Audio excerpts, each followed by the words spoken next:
প্রিয় ভাইরা, কোরআন এমন এক জিনিস, এই কোরআন যে বহন করে এনেছে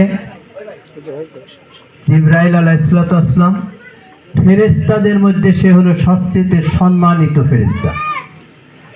কোরআনের স্পর্শ লেগেছে যার হাতে, যে যার কাছে আনা হয়েছে, নবী মুহাম্মদুর রাসূলুল্লাহ সাল্লাল্লাহু আলাইহি ওয়াসাল্লামের কাছে এই কোরআন নিয়ে আসা হয়েছে। তিনি হলো বিশ্বজগতের সর্বশ্রেষ্ঠ রাসূল এবং নবী, আর সর্বশ্রেষ্ঠ মানুষ হলো মুহাম্মদুর রাসূলুল্লাহ সাল্লাল্লাহু আলাইহি ওয়াসাল্লাম। তো বোঝা গেল কোরআন যে বহন করে সে হয়ে যায় সর্বশ্রেষ্ঠ ফেরেশতা, কোরআন যার কাছে আসে সে হয়ে যায় সর্বশ্রেষ্ঠ মানুষ, সর্বশ্রেষ্ঠ নবী, সর্বশ্রেষ্ঠ রাসূল। আর যে ভূমিতে কোরআন এসেছে, যেখানে নাকি কোরআন ধারণ করেছে, যে ভূমিটা সে মক্কা মদিনা, আজও সেই মক্কা মদিনা আজও সম্মানিত। সারা পৃথিবীর মধ্যে মক্কা হলো হারাম, মসজিদে হারাম সবচেয়ে সম্মানিত মসজিদ।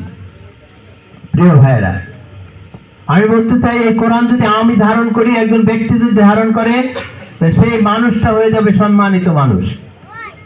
পৃথিবীর মধ্যে যত মানুষ আছে তার চেয়ে সবচেয়ে সম্মানিত মানুষ হবে সে, যখন নাকি কোরআনকে সে তার বুকে ধারণ করবে এবং সবচেয়ে কোরআনকে লালন করবে, কোরআন মেনে চলবে।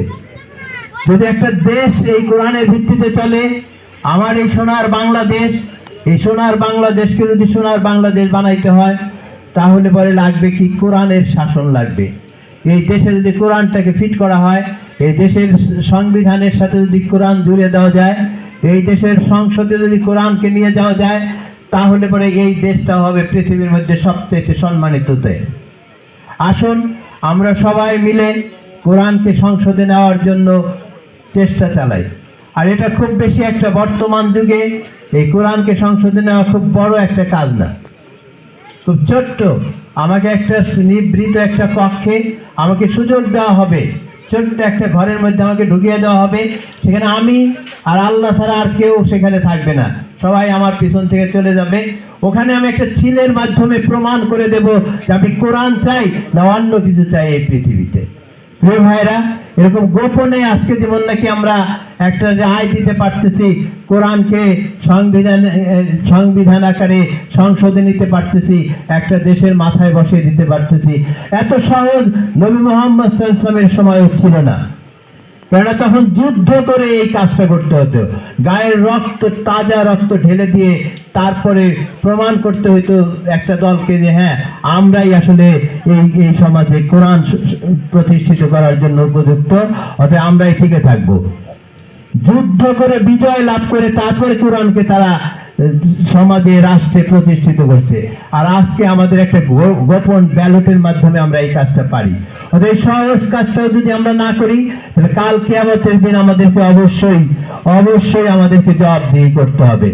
আমরা যদি গোপন কক্ষেও যদি আমরা যদি সঠিক সিদ্ধান্ত না নিতে পারি, সেখানে একমাত্র আমার বিবেকের চাহিদা ছাড়া আর কিছু ওখানে থাকবে না। প্রিয় ভাইয়েরা, আসুন, সামনে নির্বাচন, আমরা আশা করতেছি যে এই নির্বাচনটা সঠিক হবে, সুন্দর হবে, সুস্থ হবে। আমরা আশা করতেছি যে আপনারাও আপনাদের বিবেককে সঠিক জায়গায় কাজে লাগাবেন। বিবেককে কাজে লাগিয়ে আসুন না আমরা এই দেশটাকে একটা কোরআনের দেশে পরিণত করি। আসুন না আমরা এই দেশটাকে একটা দুর্নীতিমুক্ত দেশে পরিণত করি, ঘুষমুক্ত দেশে পরিণত করি, নারী নির্যাতন মুক্ত একটা সুন্দর সুখী সমাজ আমরা কায়েম করি, দারিদ্রতা মুক্ত একটা দেশ আমরা এখানে কায়েম করি। আর এটা খুবই সহজ যদি আমরা একমাত্র আল্লাহর পথে চলে আসি। এই জন্য আমাদের নিজেদেরকে যেমন নাকি চরিত্রবান হতে হবে, সেরকম চরিত্রবান মানুষকেও ভোট দিয়ে তাদেরকে সংসদে পাঠাতে হবে। আমাদের এখানে মানিকগঞ্জ 3 আসনের সংসদ সদস্য হিসেবে নির্বাচন করবেন মাওলানা দেলোয়ার হোসেন, আমার পাশে বসা আছেন, উনি এখন বক্তব্য দেবেন। অতএব আসুন আমরা সবাই আমাদের বিবেকের রায়কে মেনে চলি, বিবেককে কাজে লাগাই, প্রিয় ভাইয়েরা, আমরা ইনশাআল্লাহ এই দেশটাকে কোরআনের দেশে পরিণত করতে পারবো।